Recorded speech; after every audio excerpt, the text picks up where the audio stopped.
So the action threads are very, very loose. As you can see, they're very sloppy.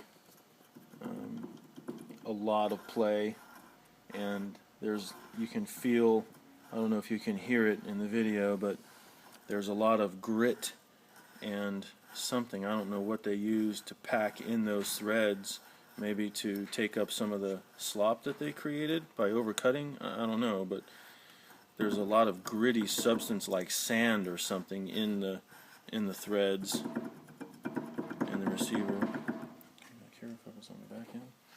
So you can see this goes, I don't know if you can see how much that's moving, but the rear, the tang can move over 1/4 of an inch left and right on those threads.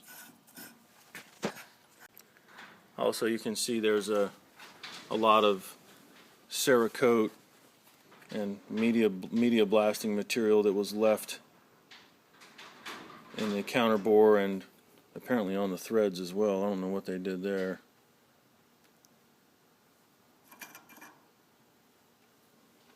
Just a mess. It's all brand new here.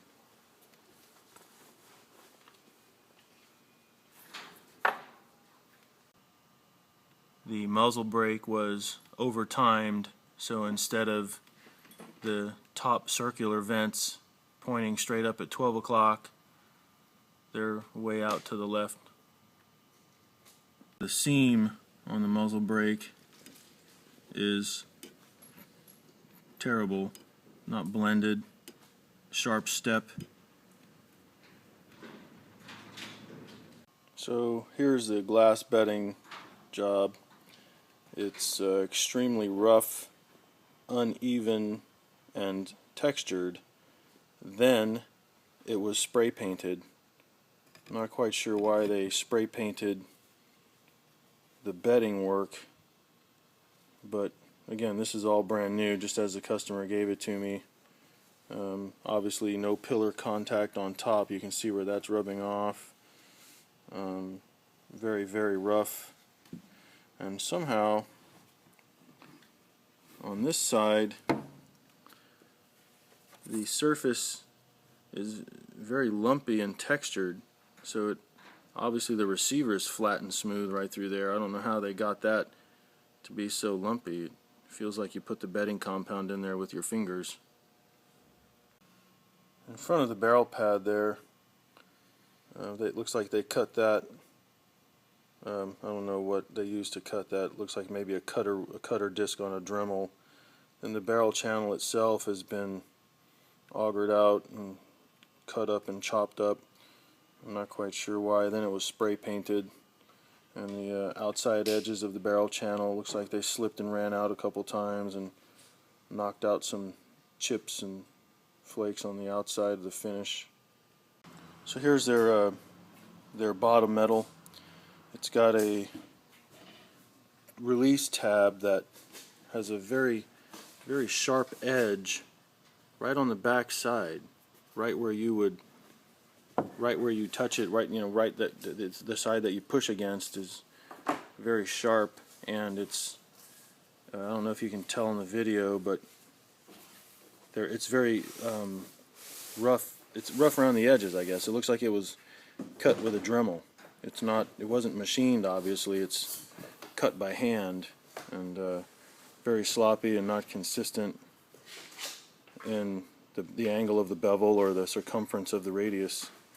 Then the screws that they use for it, very small, shallow little heads on them, and they don't have the standard T30 Torx head. They just have a tiny little Allen wrench head in there that strips out very easily. Another problem too that they had was the bedding compound was pushed all the way down through the insides of the pillars, so that they had the screw threads were completely encased in bedding compound. So in taking the screws out of the receiver, I had to unscrew them all the way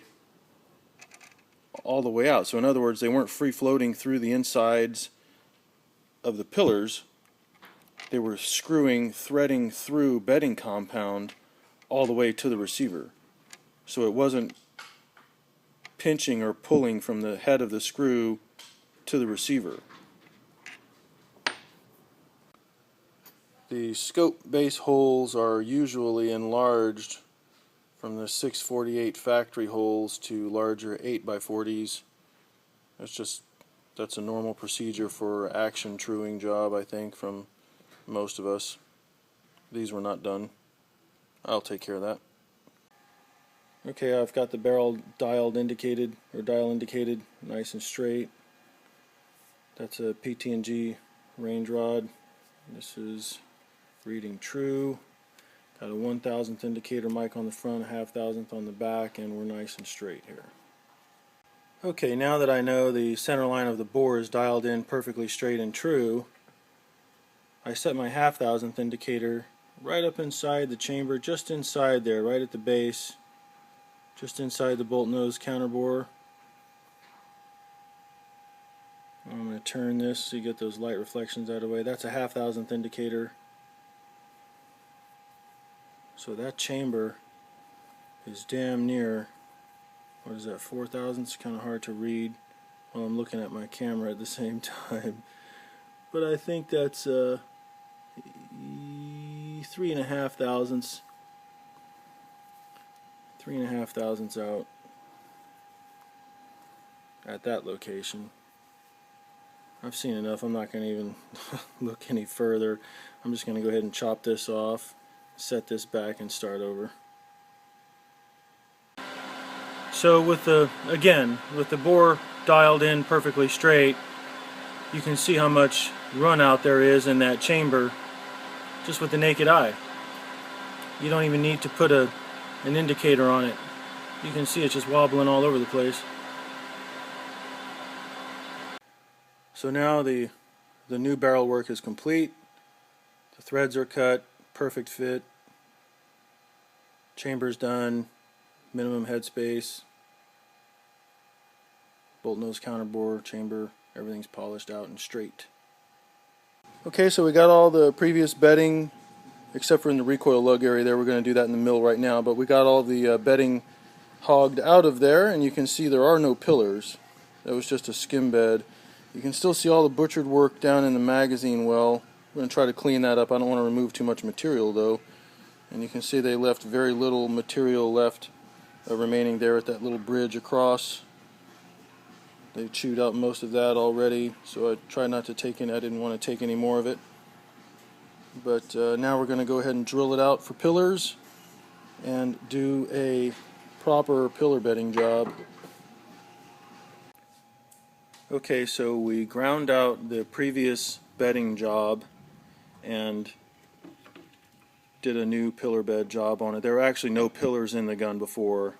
It didn't even have the little pillars that Macmillan puts in there if you ask for them. So we drilled them out, put new aluminum pillars in there, tried to clean it up in the mill as best we could, but they had so many deep areas that were gouged out and packed full of bedding and spray paint. I didn't want to remove any excess material just to make it look prettier. So I just removed the minimum amount, skimmed around the inside edges in my mill to make that at least look somewhat better. See, it's just making a little bit of contact right there on top of the pillars. Then underneath, again, just barely making contact with the pillars. Bedded that in as well. Apparently this was inletted for a Badger bottom metal by hand, I guess. I don't know. There was a lot of big gaps and spaces, and anyway, so it's all fixed up now. It seats in there well. It's perfect. I changed the bottom metal because his factory, or the bottom metal that came with the rifle from the original builder, was just so bad in so many ways that I figured it wasn't even usable. The screws that they use have these tiny little Allen heads that would obviously strip very easily. So I got him a Newman Precision bottom metal, and it obviously has the 3/16 Allen screws, which are more common. See, much larger. Just a better product in every way. Okay, now the rifle is complete. We completely rebuilt it from start to finish. So the receiver needed a lot of work. I don't know what they did to the receiver. At first I thought they trued it because I saw some machining work, or evidence of some machining work, but it wasn't true. It wasn't square to the center line, so the more I looked, the more I dug into it, I just went ahead and did a complete action truing job on it, and it needed everything. The face of the receiver had been worked on, but it wasn't square to the center line. There was a high spot on one side, so I took care of that, put in a new recoil lug, a precision ground recoil lug. The scope base holes I left alone because the base that the customer provided it was already set up for 648s. I just left that alone. It's fine.